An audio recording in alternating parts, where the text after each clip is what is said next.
I said you should never argue with a woman, and here's why, and here's the alternatives, because men, we know when our woman's about to spiral, we're like, oh, here, she's about to go spiraling again. Here's the 3 to 4 alternatives that I like to set. So before the argument happens, you have to set these clear boundaries, clear standards that your girl has to follow, or else you leave the conversation, whether that's hanging up, going out to the gym, going to a separate room, going to your man cave, whatever it is, the conversation has to end. There are 4 things that I like to say if my girl does, the conversation's over. Number 1, as soon as character attacks come into play, so here's how women argue, right? They have an emotion, they have a feeling, and then they create a conclusion based on that feeling or emotion. Then they start branching out to find evidence to support their conclusion that was based on feelings, because as for women, feelings and emotions are more real than 1 + 1 is 2, right? It's just as real for them. So what happens is they come up with a character attack. They'll say, you're selfish because you did this and this and that and that. Well, I feel like you're this type of way because you do this and this and that.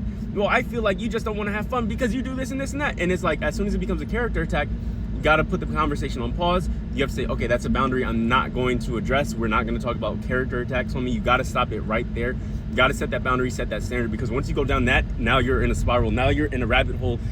Now you're so far from the topic, you're in a rabbit hole defending yourself, which that was never even the topic. Number 2, absolutes. As soon as a woman says something like never or always about you, you never take me on dates, you always leave the toilet seat up, right? I'm just trying to think of these examples, right? As soon as they start speaking in absolutes that you know are not true, you got to stop the conversation, because again, she's going to pull you right out of reality. She's going to pull you right into that delusional world that is basically backed by her feelings. Now, number 3, so number 3, I would say, is like tone policing.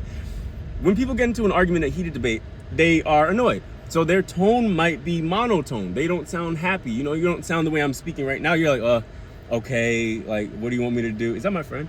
All right, right. So women take that as not caring, and for whatever reason, that's a bad thing. You having an annoyed tone is like not allowed in a conversation when you're annoyed, even if you have every right to be annoyed. So as soon as they go into tone policing, nope.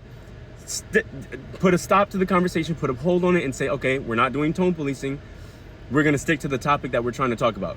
Fellas, I know you're lost. I know you're struggling. I know you're hurting, because I was there too. Now I have my dream girl. I escaped the 9-to-5 workforce. I'm near my fitness journey goals. And I just want to show y'all that it's possible. To the young men out there, to the older men out there, feel free to join, because this is the place where men are supposed to come and vent, because God knows 10 years ago, I needed this. So feel free to join. And again, if you know a bro who would love a safe space and he needs a safe space, he's struggling with mental health, all that stuff, please feel free to invite him.